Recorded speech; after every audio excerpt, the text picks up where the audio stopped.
Assalamualaikum warahmatullahi wabarakatuh. Alhamdulillah alladzi arsala rasulahu bil huda wa dinil haq liyudhhirahu 'ala dini kulli walau karihal kafirun walau karihal musyrikun. Asyhadu an la ilaha illallah wa asyhadu anna Muhammadan wa rasuluh. Allahumma shalli 'ala Muhammad wa ala alihi wa sahbihi wa man tabi'ahum bi ihsan ila yaumiddin. Amma ba'd.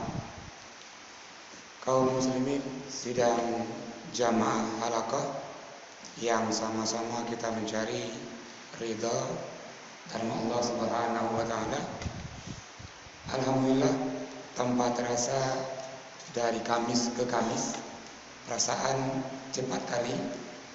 Dan malam hari ini kita semua hadir ikut halaqah ini. Namun sebelumnya saya mengutip ungkapan Imam Asy-Syafi'i yang lahir tahun 150 Hijriah dan wafat tahun 204 Hijriah. Apa kata beliau? Al-alimul kabir wa in kana hadasan. Orang yang punya ilmu itu besar walaupun umurnya masih kecil. Sambungan ungkapan Imam Syafi'i, wal jahilu shaghir. Orang yang bodoh yang tidak punya ilmu itu kecil. Walau kana syaikhan, walaupun dia sudah tua umurnya, besar badannya, namun dia kecil. Maka di antara fadilah kata Imam Syafi'i ini, orang-orang yang berilmu itu walaupun kecil umurnya, kecil badannya, dia berilmu, dia besar. Maka seorang sahabat namanya Ibnu Abbas itu diangkat penasehat khalifah atau penasehat presiden ini. Masa Khalifah Umar bin Khattab, khalifah kedua, dan umur Ibnu Abbas masih 15 tahun. Masih anak muda. Namun Ibnu Abbas ini dia banyak ilmunya. Maka dia punya gelar diantaranya adalah Bahrul Ulum, lautan ilmu. Oleh karena itu kita malam hari ini perlahan-lahan kita baca sedikit, mana nanti yang sama-sama kita nggak paham, kita saling bertanya. Yang penting adalah share ilmu, dan yang kedua paling pokok lagi adalah mengamalkan apa yang tahu. Baiklah jemaah halaqah rahimakumullah, kita malam ini membahas tentang sunnah fitrah. Kalau dalam kitab sebut dia sunanul fitrah. Maknanya ketika orang dilahirkan, dia punya gigi, dia punya kuku, dia punya bulu, dan bahkan ini aneka macam bulu ini. Maka kajian agama bagaimana kita ini menjaga, memelihara anggota tubuh yang Allah berikan tadi, dari gigi dan aneka macam bulu, bulu ketiak, bulu mata, bulu kaki, bulu tangan, dan bahkan kajian kita bulu itu, bulu yang tumbuh di atas pipa. Ini nggak bisa pipa kemarin kan? Nah ini hari ini nih bulu yang tumbuh di atas pipa. Jadi ini yang disebut dengan sunanul fitrah. Banyak hadis menjelaskan. Di antara hadis ini Anas bin Malik, hadis dari Ammar bin Yasir, Abi Hurairah yang mengatakan bahwa ada 10 dia. Nanti kita bahas satu persatu. Yang pertama adalah siwak. Apa itu siwak? Kalau nengok jamaah tabligh nanti dia bawa kayu kecil, dan kayu itu untuk membersihkan giginya. Maka ini disebut dengan siwak. Ketika seorang muslim membersihkan gigi dan gusinya dengan menggunakan kayu ratab, akar kayu ini, nggak semua kayu juga, kayu terpilih dia, akar kayu, maka sebut dia dengan siwak. Bagaimana hukumnya? Sunnah. Kenapa? hadis jelaskan bahwa laula an asyukka ala ummati la amartuhum bisiwak an kulli salatin an kulli wudu'in. Kalau seandainya tidak memberatkan umat Rasulullah, maka saya akan wajibkan semua kaum muslimin ini bersiwak setiap berwudu, setiap sholat, setiap mau baca Al-Quran, setiap bangun tidur, dan setiap giginya sudah kuning. Ini namanya siwak.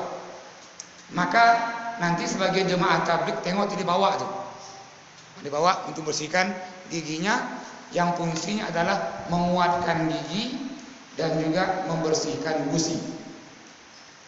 Ini sunnah fitrah, hukum sunnah. Kita dibacakan tadi hadisnya. Kapan ini kita lakukan?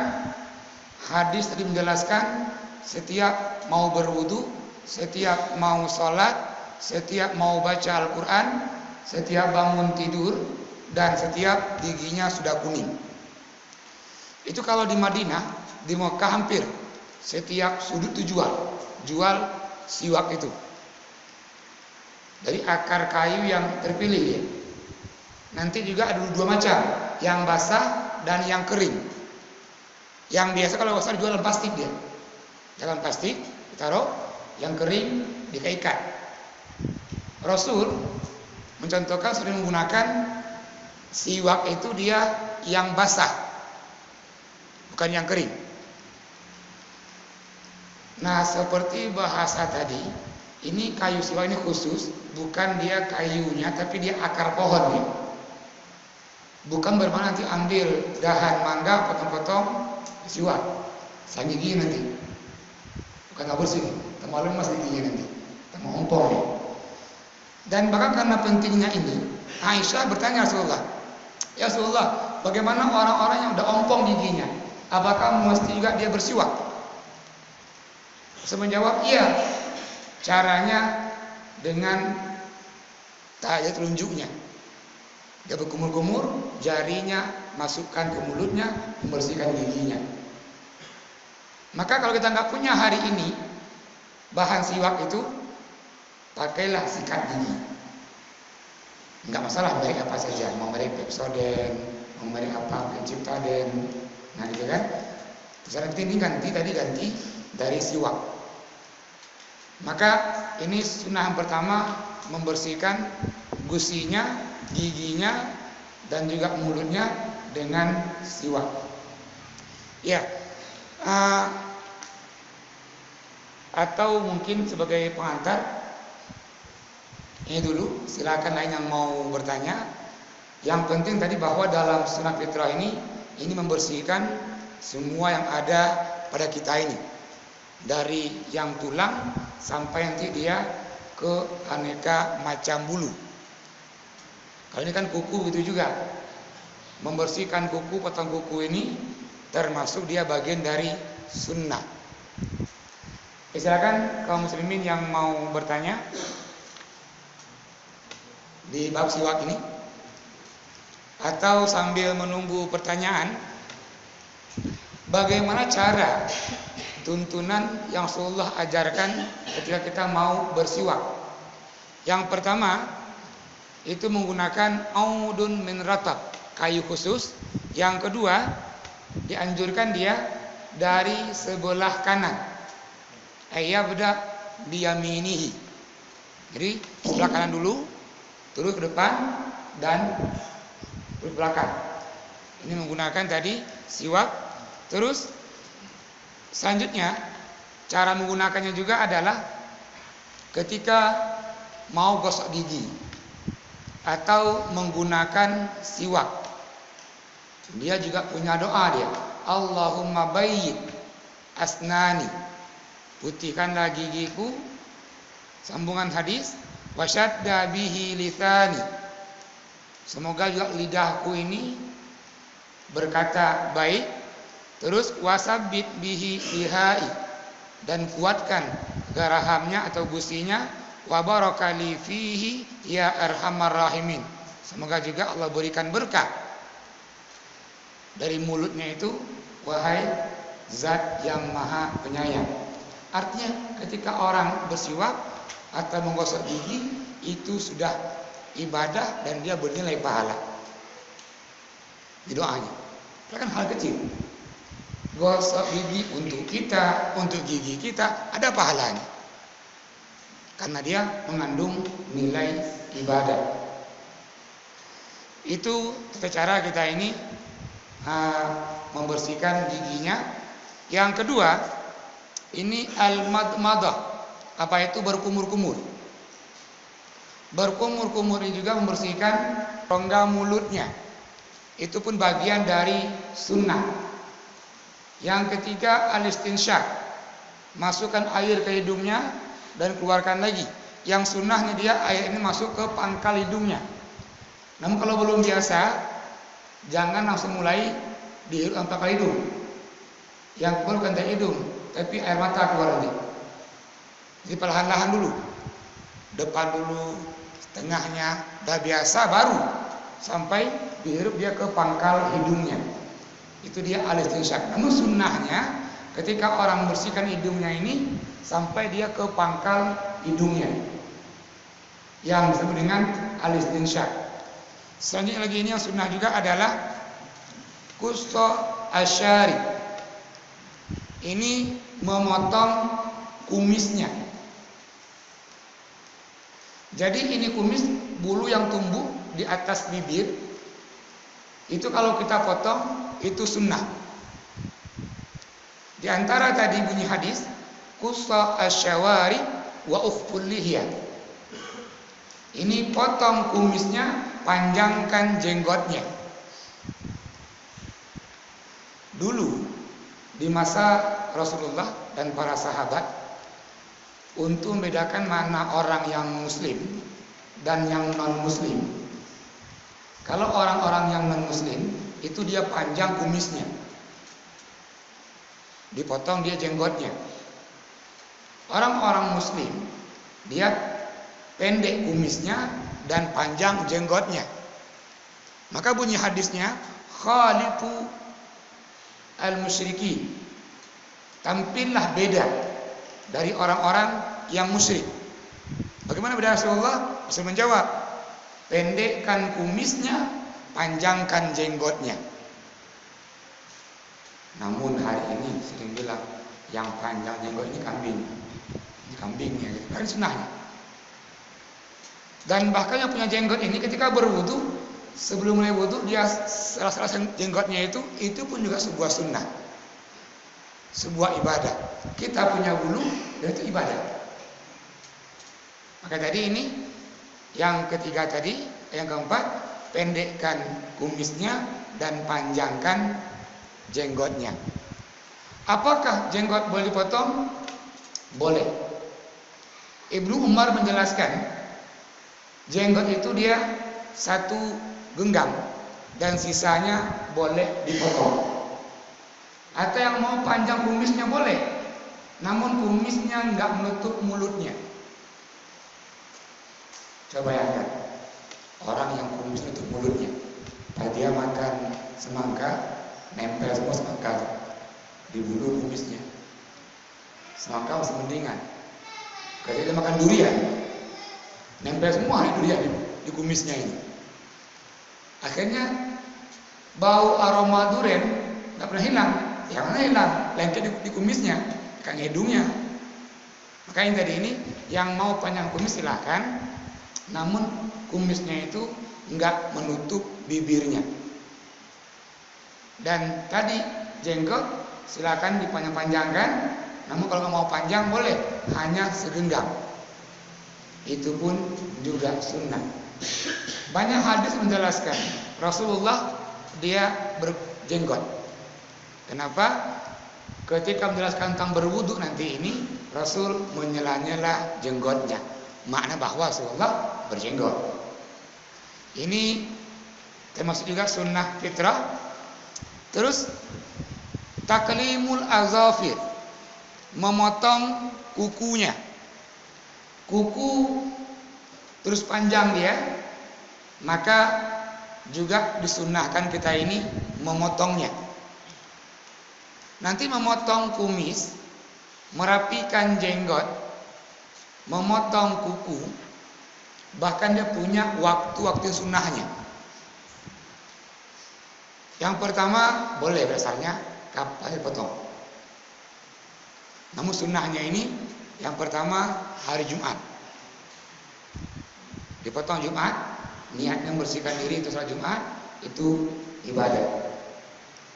Kalau Jumat takut lupa, Kamisnya. Hari Kamis, cukur kumisnya, rapikan jenggotnya. Kamis itu pun juga waktu yang sunnah. Atau Kamis mungkin lupa, ambil Senin. Hari Senin, Kamis, dan Jumat. Ini hari-hari ini yang kita ini disunahkan untuk memotong. Namun, jikalau kita ihram, itu nggak boleh potong-potong. Kalau ada ihram, ini berpakaian ihram, dan ambil mau ihram, entah umrah mungkin atau mau haji, nah ini nggak boleh potong-potong lagi ini. Namun sebelum ihram boleh memotong aneka macam bulu tadi.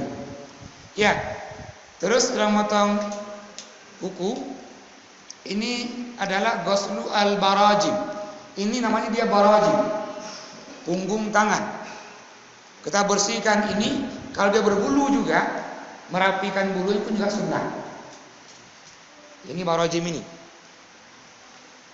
Ya, sambungannya lagi ini setelah barajim dan ikhfa'ul lihya, ini natful ibti.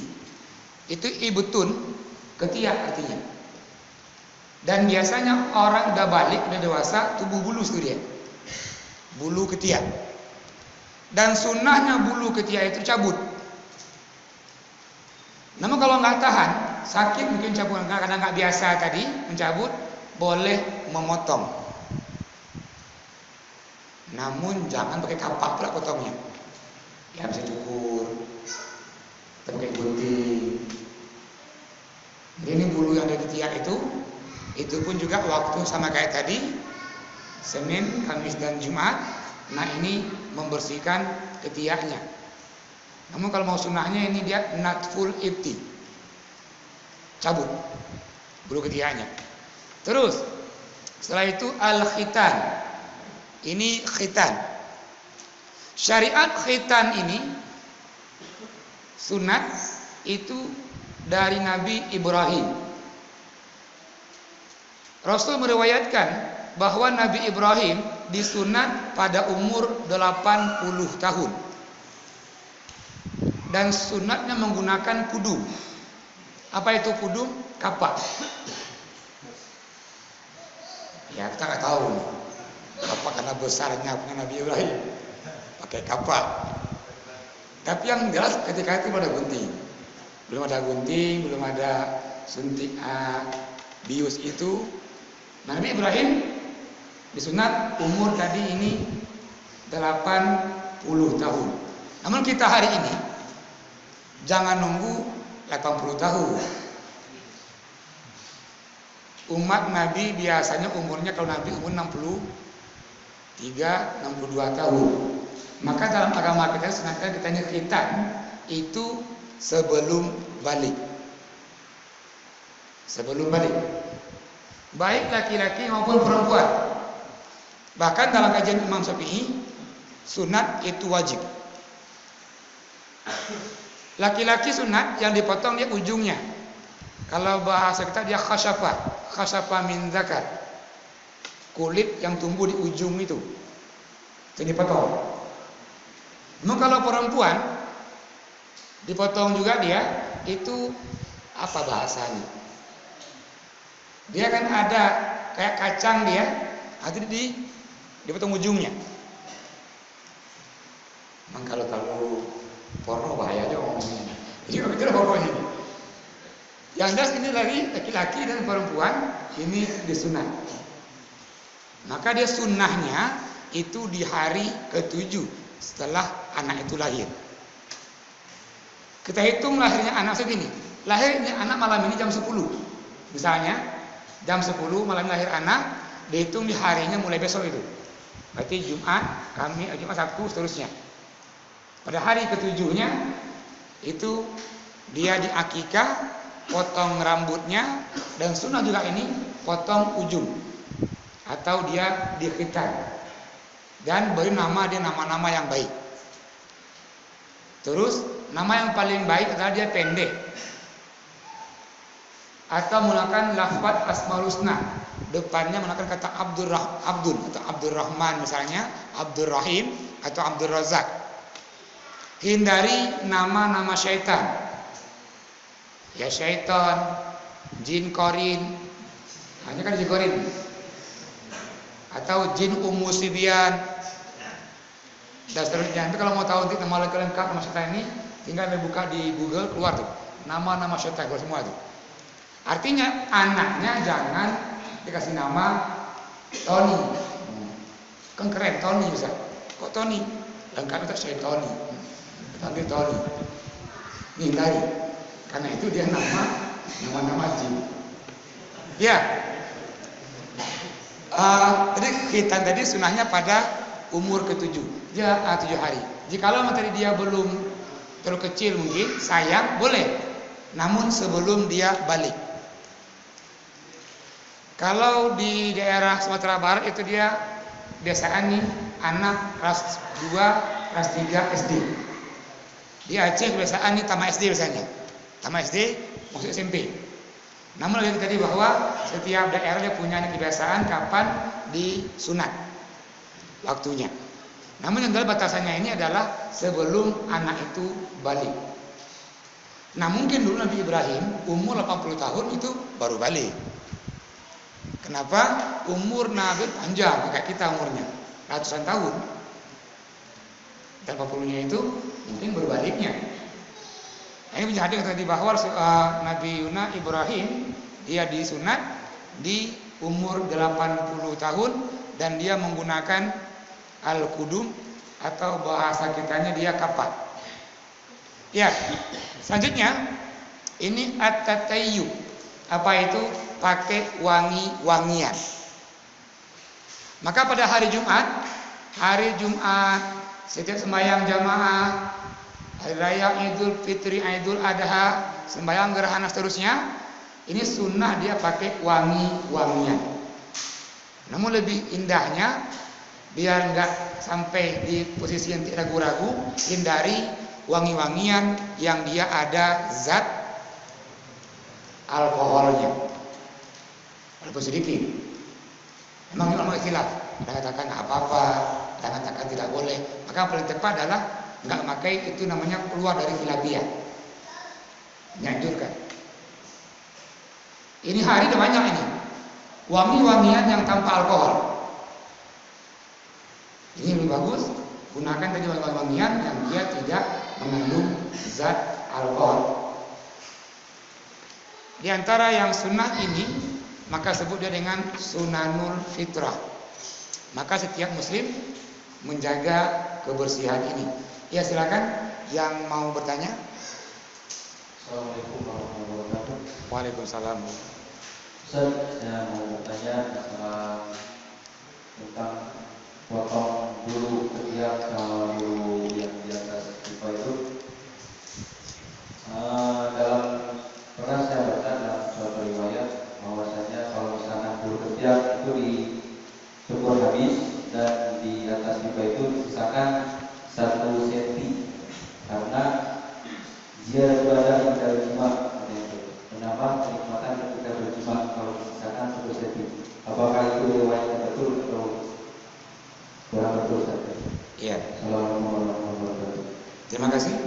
Ini betul pertama tadi bahwa bulu ketiak kenapa dia mesti cabut dan otak dia membersihkan. Kenapa kita ini? Kalau hikmahnya Rasul mengajarkan kita bahwa bulu ketiaknya mesti dicukur habis. Yang Bapak tengok, orang yang panjang bulu ketiaknya pasti bau ketiaknya. Bau ketiak. Nah, ini kan. Nah, ketika jamaah atau lagi ngumpul, itu hidung aroma ketiknya. Maka di antara sebenarnya kenapa Rasulullah ajarkan kita ini potong bulu ketiak, menghindari ini. Yang kedua, ketiak yang bersih itu dia sehat. Yang ketiga, biasanya aroma ketiak ini membuat kita nggak confidence, nggak pede. Maka ini diantara hikmahnya. Terus tadi saya tanya lagi, ini bagaimana halqul ana, memotong bulu yang ada di atas pipa. Sunnahnya dia tidak habis, tinggalkan sedikit. Namun di ujung hadis katanya tamattu'an ala jima', menambah lazahnya. Yang udah keluarga ini, lazahnya ketika mendatangi istrinya. Bunyi hadisnya tentang kita ini memotong bulu sekitar kemaluan, atau bahasa kitab dia al-ana. Dia tidak dicabut, namun dipotong. Maknanya ketika dipotong ada tinggal gitu. Ini kan maknanya nih. Kecuali kalau dicabut, natfu. Kalau ketiak jelas, natful ibti, cabut bulu ketiak. Kalau bisa ini dengan akar-akarnya, tumbuh lagi, kan begitu kan? Namun kalau dalam bahasanya bulu di atas pipa itu, dia perintahnya dipotong. Kalau dipotong, maka makna bahasanya ini ada yang tinggal. Maka kalau begitu betul, sunnah dia meninggalkan sedikit. Namun lagi-lagi juga tadi bahwa kalau bulu di atas pipa itu panjang, maka yang pertama ini akan menyebabkan orang itu sering gatal-gatal di di telurnya itu. Sering gatal. Yang kedua, yang panjang itu juga kalau potong-potong itu juga bau. Maka ini adalah hikmahnya kenapa Rasulullah ajarkan kita ini untuk bulu di atas pipa itu mesti kita potong. Ya, terima kasih Asep pertanyaannya. Lain yang mau bertanya silakan. Kita masih ini di sunnah fitrah seputar yang kita punya. Silakan.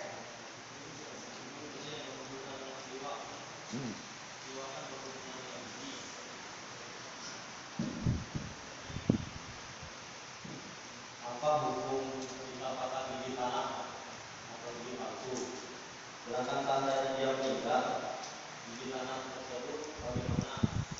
Yang kedua, apa hukum pakai laser yang hanya bermaksud untuk merapikan gigi? Ya. Ya, terima kasih. Ini pertanyaannya bagaimana hukumnya kita ini yang giginya ongkong dia pakai gigi palsu, dan mungkin saja ada orang menggunakan gigi emas. Di masa sahabat ada yang menggunakan gigi emas untuk nambal gigi dia yang copot.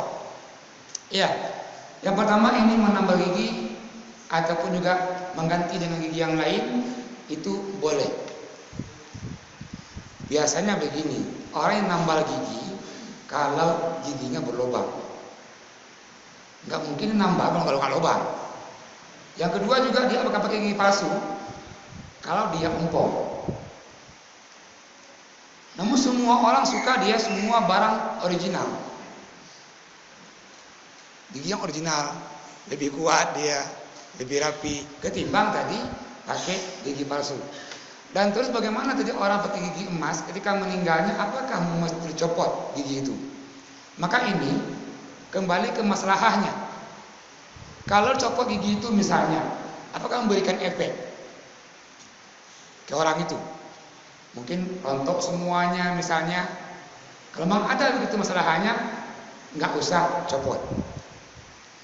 Namun jikalau tidak ada masalah, copot lebih baik. Apalagi emas bisa jual. Ini kan emas ini kan bisa jual. Maka kalau ada masalahnya dia kita copot apa-apa, nggak sakit dia tinggal rontok gigi lainnya, lebih baik itu dicopot dan dia juga bernilai ketimbang saya bawa kuburan. Nah, gitu kan. Nanti malaikat mungkin nanti nanya dia berapa harga giginya. Tertawar berapa harga giginya. Jadi ini tadi Azmi tanyanya tentang gigi yang ditambal atau gigi emas. Yang ketiga ini bagaimana hukumnya kita ini pakai behel. Behel untuk merapikan gigi. Boleh enggak? Boleh. Selama behel itu juga enggak mengganggu giginya. Kalau ketika dia pakai behel makan nggak bisa lagi misalnya, ya kan? Atau giginya pun juga susah untuk dibuka, ini mudarat. Nah, untuk hal ini tengok dia masalahnya. Setelah memberikan masalah, kita kerjakan nggak apa-apa. Namun jikalau ada mudaratnya, ini tinggalkan. Maka ini hukum pakai gigi yang ditambal atau leher. Saya pikir ini begitu aslinya. Terima kasih banyak. Yang lain yang mau silakan.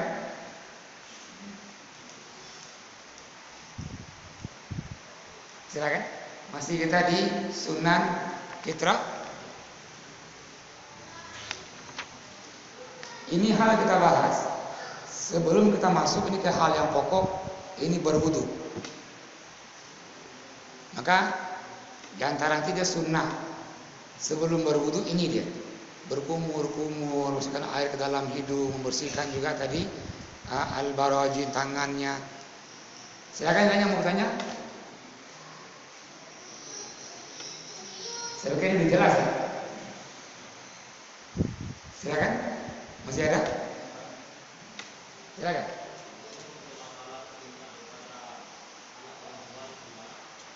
Iya. Ini sunat untuk anak perempuan. Yang dalam mazhab Syafi'i itu wajib, dalam mazhab Maliki itu sunnah hukumnya. Namun tidak ada mazhab mengatakan bahwa perempuan boleh enggak disunat. Hanya levelnya ini ada yang mengatakan wajib, ada yang mengatakan sunat. Ini levelnya tentang anak perempuan.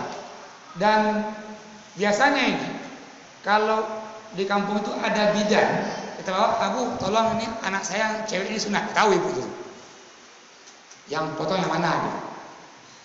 Ya kan? Di antara juga hikmah kenapa perempuan mesti disunat. Perempuan yang nggak dipotong itunya, nah bahasanya itunya bahasanya, saya bisa jelaskan pas, ya itunya, maka perempuan ini dia akan punya rasa seksual yang begitu tinggi dan bahkan nggak kendalikan. Kelebihan laki-laki kita mampu menahan apa bahasanya, menahan diri dari itu. Jadi kalau perempuan kekurangannya ini. Dan kalau perempuan dia nggak dipotong sedikit itunya, nanti nggak disunat perempuan itu, maka dia akan menjadi overset. Anda boleh tengok nanti di orang-orang yang perempuan yang nggak dipotong, yang nggak disunat, maka perempuan itu biasanya dia menjadi hiperset. Artinya rasa seks dia sangat berlipat-lipat. Maka diantara bukan Allah mengurangi kenikmatan, tidak, namun menjaga dirinya. Yang menjaga dirinya, ya, kita sayangin. Suaminya pergi perang, tidak terima istrinya. Suami perang, istri perangnya ke rumah orang lain, itu kan bahaya juga. Kenapa? Karena nggak dipotong. Karena dipotong itunya dia minta lain. Nah, jadi suami pulang perang dia juga selesai perang juga. Nah, kan? Maka ini bahayanya tadi perempuan ketika dia nggak disunat.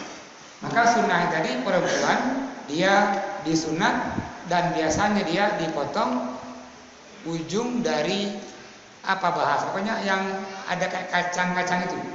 Nah, itu yang dipotong mengurangi ini supaya perempuan ini nggak dia hiperset. Silakan yang lain yang mau bertanya. Ya. Ini waktunya masih ada ini beberapa menit lagi. Namun sebelum saya mau kepada komandan dan juga wadan. Tadi siang komandan saya ditelepon dan juga dititipin satu masalah. Masalahnya ini kemarin kami ini ada ambil kredit di BRI. Ini lagi ada promo nih, gitu kan? Promo kredit. Artinya kalau kemarin itu dia bayarnya per bulannya 1.500.000 begitu. Dan hari ini kan ada promonya, itu ada kemudahan 1.200.000 per bulannya. Pertanyaannya bagaimana hukumnya ini, komandan? Kalau komandan mengizinkan saya akan jawab pertanyaan ini. Tapi kalau tidak, kita sambung ke bab selanjutnya. Gimana, komandan? Oke. Ini masalahnya kredit. Ini memang masalah kredit ini yang nggak pernah tuntas-tuntasnya. Kenapa? Yang pertama, di masa Rasulullah dan masa para sahabat kita belum mengenal diabetes. Waktu dulu sahabat Rasulullah yang ada dia Bang Muhammad, Bang Joni, Bang apa gitu kan. Namun sekarang udah banyak nih. Muncullah Bank BRI, Bank Mandiri, Bank Syariah Mandiri, Bank BE, macam-macam lah pokoknya ini, ya kan? Dan juga bentuk transaksi hari ini banyak menggunakan ya bank-bank tadi. Kita abdi negara, sipil maupun non sipil, ini kan gajinya melalui bank juga. Yang jadi masalah tanyaan adalah bagaimana hukumnya. Tadi kita oper dari biasanya masa durasinya 8 tahun misalnya ambil kredit, tutup tiap bulan 1.500. Nah sekarang ada promo tutup kredit lama dengan masa durasi yang sama juga, namun ada kemudahan keringanan per bulannya 1.200.000. Ya, namun sebelum kita bahas ini, alangkah indah kita bahas dulu nih bagaimana hukumnya. Hukumnya kita ini ambil kredit. Nanti yang kedua kalau kita kembangkan lagi ini, bagaimana kita belanja, beli barang pakai ala kredit, beli mobil kredit, beli kulkas kredit, beli kendaraan sepeda motor kredit. Yang belum ada hari ini nikahnya kredit. Dua pemayang gak tunai kredit. Nikah dengan seperangkat alat salat kredit, belum ada nih, masih semua tunai semua nih. Karena nggak boleh dia ini mahar itu kredit. Ya, lanjutkan. Kalau kita tengok ini para ulama, kalau ini kawan-kawan unduh di internet maupun juga viral para ustaz, dari Ustaz Somad mungkin, Ustaz Khalid Basalamah mungkin, Abu Yahya atau banyak-banyak lain ini, maka ada pro kontra ini. Ada yang mengatakan boleh, katakan tidak. Kenapa timbul pendapat demikian? Sebagian katakan boleh, sebagian tidak. Yang pertama bahwa di masa sahabat, masa Rasulullah enggak ditemukan pola ini, pola kredit atau juga belanja mobil kredit. Belum ada hadis menjelaskan bahwa Rasulullah dari Mekah ke Madinah naik mobil Innova. Mana apa kayak itu? Sebagai utang. Maka yang pertama, yang kedua, muncul pun Baitul Mal itu masa Khalifah Umar. Rasulullah nggak ada Baitul Mal, masa Abu Bakar nggak ada Baitul Mal. Nah Khalifah yang kedua Umar muncullah Baitul Mal. Maka ini para ulama berikhtilaf dalam memahami. Yang membolehkan itu juga ayatnya, yang enggak juga ayatnya. Apa ayatnya? Tengok surah Al-Baqarah 282. Kata Allah, ya ayyuhalladzina amanu idza tadayantum bidainin liyaktub bainakum katibun bil adl. Wahai orang-orang yang beriman, kalau kamu ini mau berhutang ila ajalin musamma, waktu ditentukan, boleh. Namun hendaklah ditulis oleh penulis atau saksi yang menulis. Yang membolehkan ini hadisnya, ayatnya, yang enggak begitu juga. Oke. Bagaimana hukumnya kita mengambil kredit? Yang pertama, ini kata Rasulullah, bunyi hadisnya, man qarada qardan, yang dia bertransaksi, terus wasyarata fihi ayyazidahu, dan mensyaratkan di situ ada penambahan di situ, fa innahu haramun bila khilafin, dia haram dan sepakati. Terus di ujungnya itu bila khilafin, maka ini yang diambil oleh Ibnu Qudamah. Sekarang para ulama mengatakan setiap transaksi yang dia ada penambahan nilai di sana, Jadi asal pokoknya pinjam uang 1 juta, kembalinya 1,2 juta atau 3, maka itu haramun bila khilaf. Haram dan sepakati begitu. Dan biasanya bank pinjam uang 20 juta, kalau boleh dikembalikan 20 juta itu pinjaman dibolehkan. Yang ambil kredit di bank, pinjam 20, kembalikan 20, itu sangat-sangat dibolehkan. Pinjam 20 juta. Nah, kita kembalikan 20 juga, namun dengan cara cicilan. 1 bulan misalnya 1 juta, selama 20 bulan. Kan 2 juta dia. Nah, itu dibenarkan. Namun masalahnya adalah hari ini belum ada bank ini yang pinjam 20, kembalikan 20. Ini salahnya kan?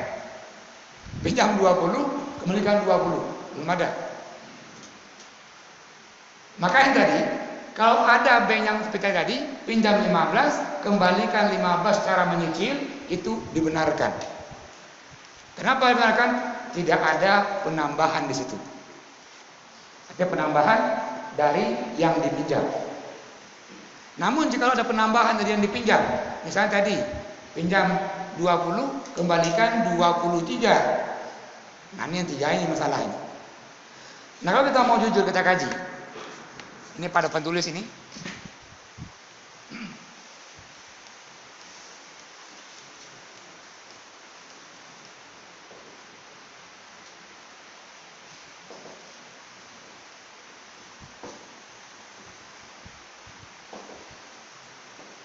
Al-aslu fil muamalah al-ibahah. Nah, ini dia. Makna ibahah adalah boleh. Pada dasarnya semua hukum jual beli, hukum bermuamalah ini dia boleh. Dalam kaedahnya al-aslu fil muamalah ibahah. Boleh dia. Namun sambung kaedahnya illa ma dalla ala tahrimihi. Kecuali ada unsur-unsur dia yang mengatakan bahwa jual beli itu nggak boleh, atau hal-hal yang mengharamkannya. Yang pertama yang tadi bahwa yang pinjam uang tanpa ada tadi kelebihan itu dibenarkan. Tanpa khilaf, ini semua sepakat. Pinjam uang 20, kembali 20, ini semua sepakat. Hana khilaf. Namun tadi di ujungnya ini ungkapannya adalah kecuali ada dalil yang mengatakan bahwa itu tidak boleh. Maka para ulama sepakat. Apa koridornya? Apa bingkainya kita ini nggak boleh? Yang pertama yang muamalah mengandung dia riba. Apa sih riba? Yang menambah nilai tadi. Pinjam 10 balik 12. Yang duanya ini. Yang kedua setelah riba ada dia unsur penzaliman az-zulmu, di mana ada transaksi dan dia ada penzaliman di situ, maka transaksi itu haram. Yang ketiga dia gurur. Apa gurur ini? Penipuan. Di mana ada transaksi dan unsur penipuan ada, maka transaksi itu, muamalah itu tidak dibenarkan. Yang keempat, di mana ada transaksi mengandung dia pemaksaan, al-qahru. Itu pun juga tidak dibenarkan. Yang terakhir, ada unsur judi. Maka 5 hal ini tengok nanti. Yang pertama tadi ada unsur ribanya, yang kedua ada unsur tadi ini penzaliman, yang ketiga adalah unsur ini penipuan, yang keempat pemaksaan, yang kelima adalah judi. Kita tengok orang ambil uang di bank, sepintas tidak ada dia unsur pemaksaan, sepintas tidak ada dia unsur penzaliman. Karena orang perlu duit, mau jadi pak, mau. Namun saya hitung nih, pinjam uang 80 juta, kembalikan dia 120, setengahnya nih. Setengahnya. Nah kalau begini modelnya, kita punya bahasa dulu namanya lintah darat atau rentenir. Maka bank itu contoh yang ambil kredit diantaranya ini rentenir yang dilegalkan. Ini lintah darat yang dia dapat izin. Mana izinnya? Tengok Undang-Undang Nomor 10 Tahun 1948, yaitu tentang hukum kredit. Artinya secara nasional hukum Indonesia itu nggak masalah, itu nggak melanggar hukum. Yang jadi masalah kita ini. Dan kalau kita mau jujur lagi, ini pola kapitalis. Ini sistem kapitalis yang dikembangkan, ya munculkan ini ya orang kapitalis. Namun tanya lagi begini, Ustaz, kami semua begitu. Macam mana itu Ustaz? Jadi jauh-jauh hari baginda Rasulullah sudah menjelaskan. Sebelum ini muncul bank ini, Rasul sudah prediksi ini. Ini hadis dari Abi Hurairah, riwayat Ibnu Majah. Apa kata Rasulullah?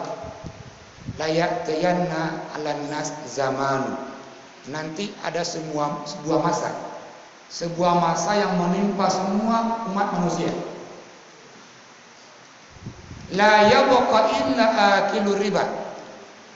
Dan pada hari itu Rasulullah tidak ada lagi ini. Semua orang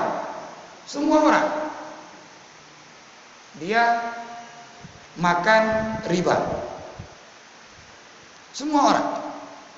Semua hadis, fa illam yakulhu fa innahu asabahu min Bukhari.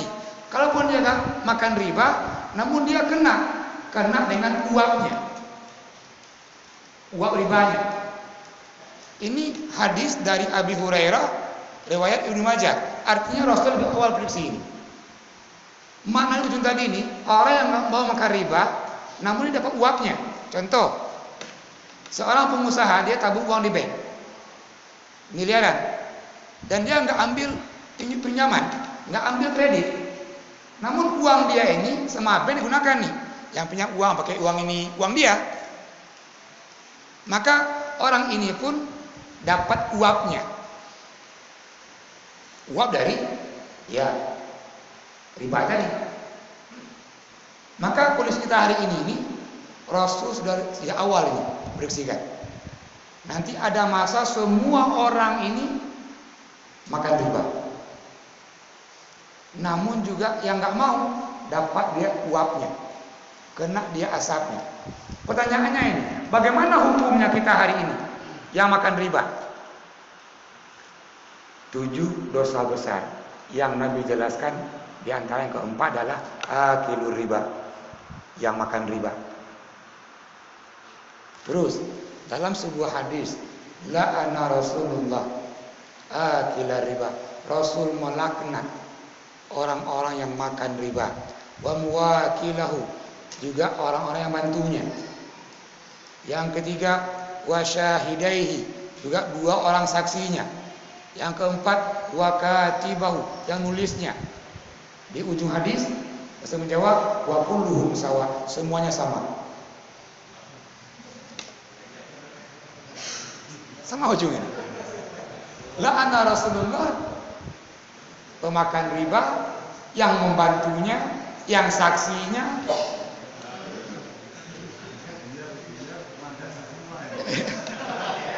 Jadi kita mulai kemana lari kita ini?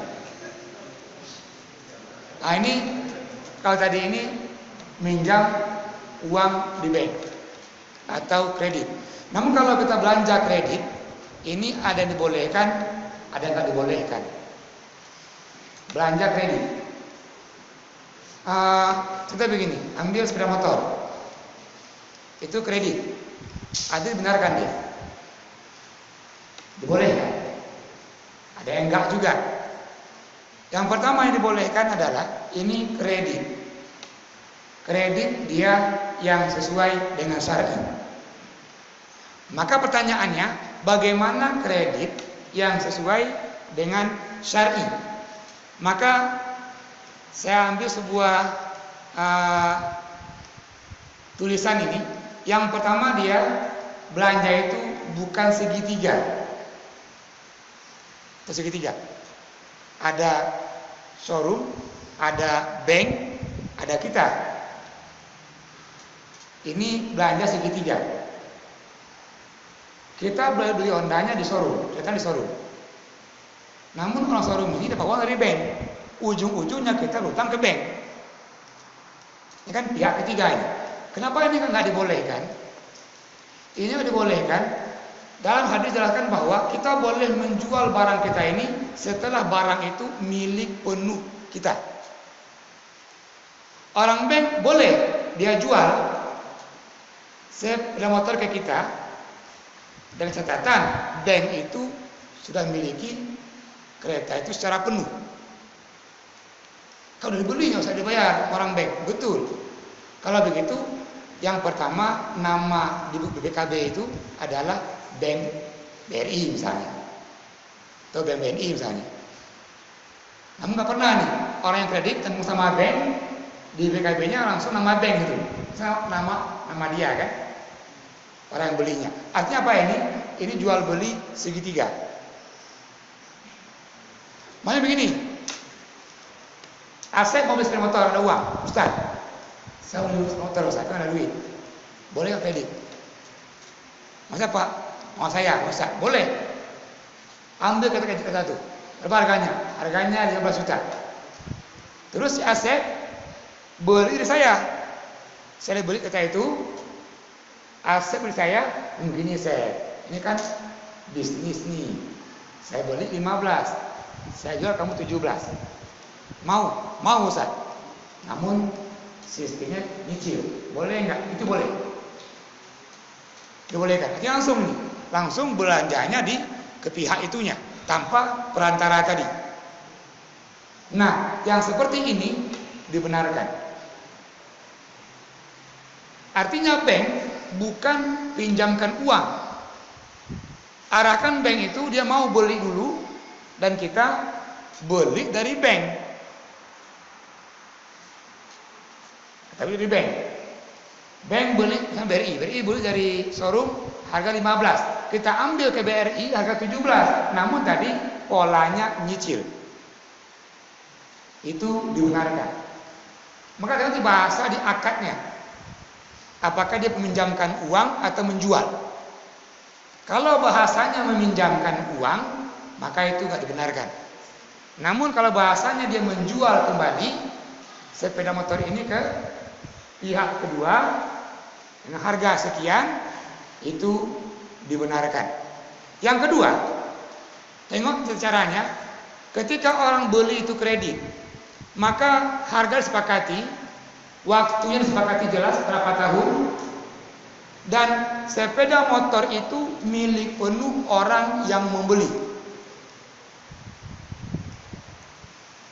Jadi dia udah beli harga 17, walaupun nyicil dia pertama DP-nya ini 5 juta misalnya, yang kedua 1 juta dan seterusnya. Nah ini kereta milik penuh orang yang belanja yang beli. Artinya kalaupun dia telat bayarnya, dia tidak didenda. Yang kedua, kalau agak lambat bayarnya, maka pihak leasing nggak boleh ngambil. Karena milik penuh. Namun kalau hari tengok, baik showroom mobil, showroom kereta, kita DP bayar. Ketika kita telat bayar ini, denda lagi. Nah denda inilah yang mengantarkan dia pemaksaan. Dan harganya melebihi harga kesepakatan awal.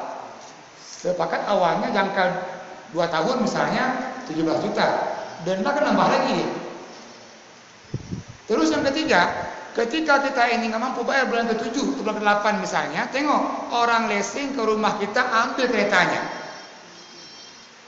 Pertanyaannya, apakah uang DP dikembalikan? Apakah uang cicil dikembalikan? Tidak. Ini kan penzoliman. Kita udah bayar dan nyicil selama 8 bulan. Bulan ke-8 Honda tarik. Uang hilang, kereta juga nggak ada lagi. Ini kan penzoliman. Maka yang seperti ini nggak boleh. Namun yang tadi tidak ada penambahan dendanya, tidak ada, ya kan? Dan dia milik penuh yang beli itu walaupun dia kredit masih kayak tadi, aset beli sama saya, dia akan bayar terus, nyicil gitu kan? Itu milik penuh dia. Ketika telat bayar, tidak ada penambahan denda. Tidak ada dia ketika ada telat bayar, ambil keretanya. Makanya kan ini prakteknya. Kalau hukumnya, masa Rasulullah ada. Rasul pernah mengamalkan. Rasul pernah kredit. Rasul beli makanan pokok dari orang Yahudi Madinah itu malahan kredit. Artinya secara hukum ini boleh. Secara hukum. Belanja kredit. Namun yang dibolehkan tadi tengok tata caranya. Maka nanti dalam menengok belanja kredit ini ada dua, ada yang boleh, ada yang tidak. Maka yang tidak syar'i ini yang dibenarkan. Nah selama dia syar'i, dengan aturan tadi, caranya benar, Rasulullah, maka itu dibolehkan. Ya, waktu sudah habis ini, mohon maaf. Ada beberapa hal lagi, dengan waktu sudah habis. Tapi jelas saya pikir ini mana yang dibolehkan, mana yang tidak dibolehkan. Namun yang pokok adalah kita ini berusaha menjaga diri kita ini enggak masuk dalam ranah itu. Ini pokok. Rasul dalam sebuah kesempatan mengatakan bahwa laisal ghina ala ardi ma kasabta. Kekayaan itu bukan kemewahan yang kita miliki, namun al-ghina binan nafsi. Merasa puas dengan apa yang Allah berikan. Mensyukuri apa yang Allah berikan.